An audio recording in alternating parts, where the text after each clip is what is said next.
Kidlat at kulog ay dalawang magkaibang bahagi ng parehong pangyayari sa panahon. Ang kidlat ay isang makapangyarihang kuryente na dumadaan sa hangin, habang ang kulog naman ay ang tunog na nalilikha kapag ang hangin ay biglang uminit at lumawak dahil sa kidlat. Bukod sa pinagmulan nila, isa pang mahalagang pagkakaiba ay ang bilis ng pagdating nila sa atin. Nakikita mo ang kidlat halos agad-agad dahil ang liwanag ay mabilis maglakbay, habang ang tunog naman ng kulog ay mas mabagal, kaya't lumilipas ang ilang segundo bago mo ito marinig. Alam mo ba na magagamit mo ang agwat na ito para malaman kung gaano kalapit ang bagyo? Bawat 3 segundo ng pagkaantala ay katumbas ng 1 kilometro ang layo ng kidlat mula sa lokasyon mo. Ang kulog naman ay ang resulta ng biglaang pag-init at paglawak ng hangin dahil sa matinding temperatura ng kidlat. Ang mabilis na pagbabagong ito ay lumilikha ng shockwave na nagiging tunog na naririnig natin. Ang dahilan kung bakit minsan ay tunog dagandong o parang gamulong ang kulog ay dahil sa mga echo mula sa lupa, mga gusali, o ulap, pati na rin sa hugis ng kidlat mismo na hindi diretso. Ang kidlat ay nabubuo dahil sa pagkakaroon ng hindi pantay na kuryente sa loob ng ulap.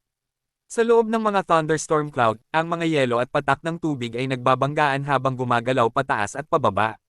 Dahil dito, ang mga negatibong kuryente ay naiipon sa ilalim ng ulap habang ang mga positibo naman ay nasa itaas.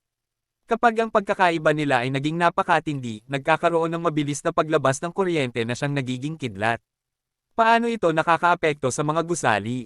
Kapag ang kidlat ay tumama sa isang gusali, naghahanap ito ng pinakamabilis na daan patungo sa lupa, at dahil matataas at gawa sa materyales na konduktor ng kuryente ang mga gusali, madalas silang maging target.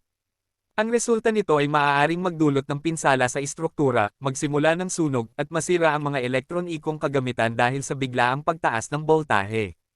Upang maiwasan ito, naglalagay ng mga kidlat o lightning rods ang mga gusali upang ligtas na ma-divert ang kuryente patungo sa lupa.